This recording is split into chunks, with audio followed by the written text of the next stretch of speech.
Hi, Craig at JOLAAT, Japanese one line at a time. I'm going to look at just one line of Japanese today. It's a headline from the Japanese news on the 26th of June 2026, and it's a good one. It's news that could only come out of Japan. Let's take a look. We'll learn some kanji, we'll learn some vocabulary, and we'll learn what's going on in Japan today.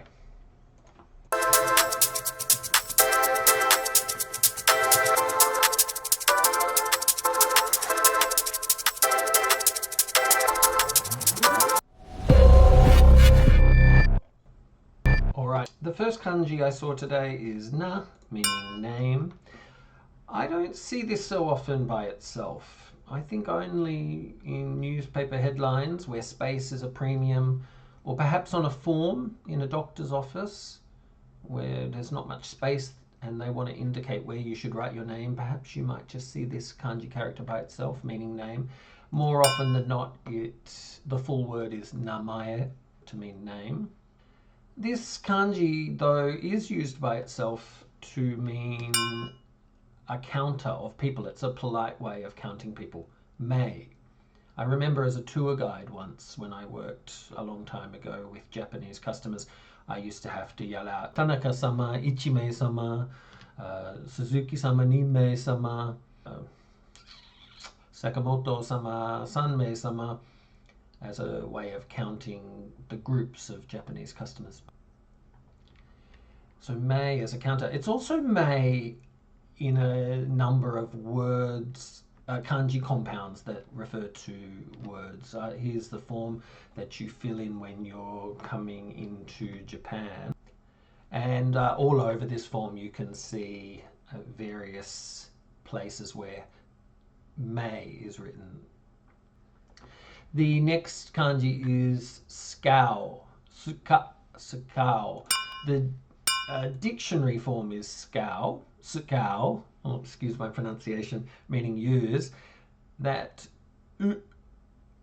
verb, a group one verb on the left, means use. That's the dictionary form. The one we have today is the potential form. Group one verbs, drop the u, add elu, to give the idea of can or potential or ability. Sakayalu means can be used. Next we have kanji, the kanji for kanji. These are the Chinese characters. Kanji. These are characters that have come to the Japanese language from the Chinese language a long time ago.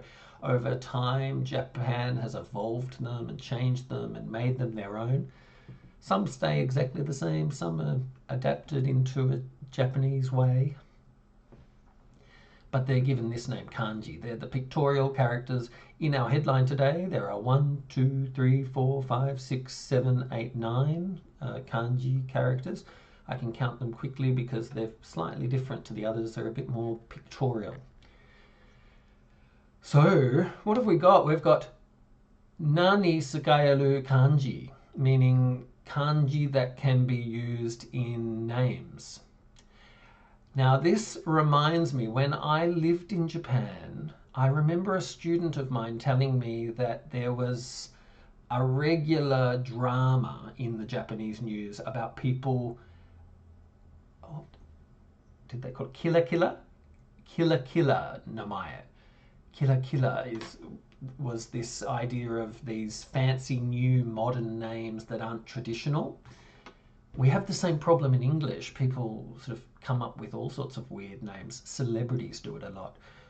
Apple, Blue, Northwest. Lots of sort of unusual names coming from the rich and famous in America. And I remember it was a problem as well in Japan where people would use kanji in unusual ways. I think an example a student told me was Winnie the Pooh.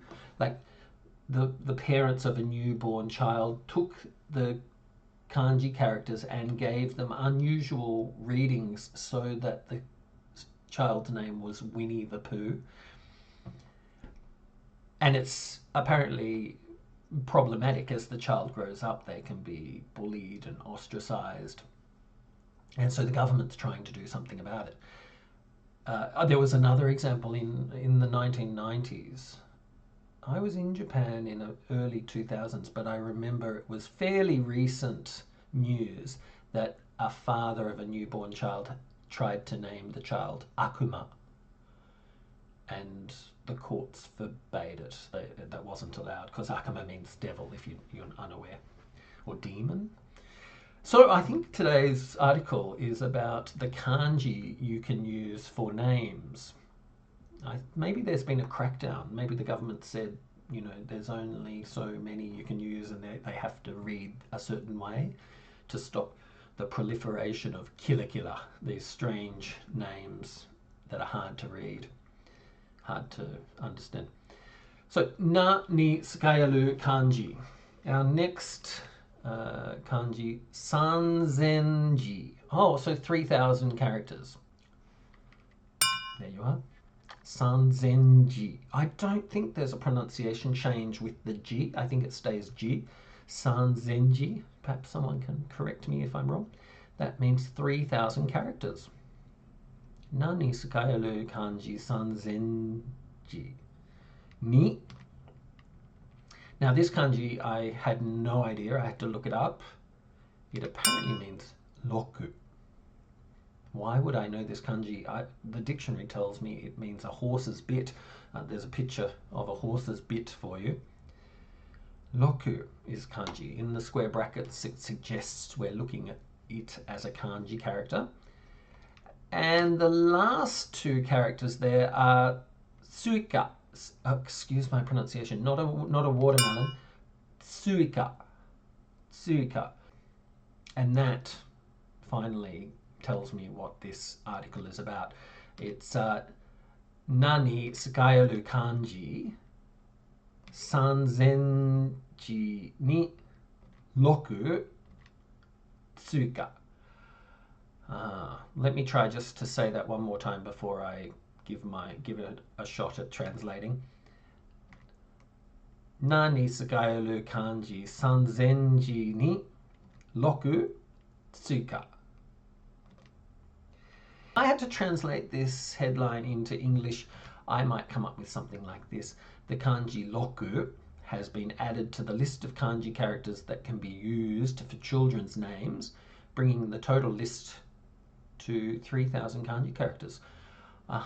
So the government in Japan has limited to 3,000 kanji characters. They're the Chinese characters, the ones you can use to name your child.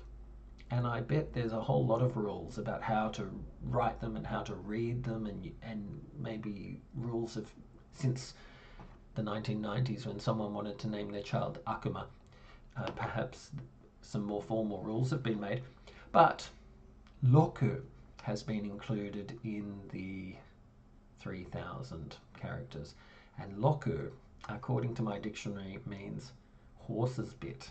So I'm not sure why anyone would want to use this kanji in a child's name. Gives the impression of a child who needs to be gagged like a horse, who needs something in its mouth. Well, perhaps it's got a more positive meaning. I better look it up. Anyway, a nice easy headline today. Nani tsukaeru kanji sanzenji ni roku tsuka. Thanks. Nice to see you.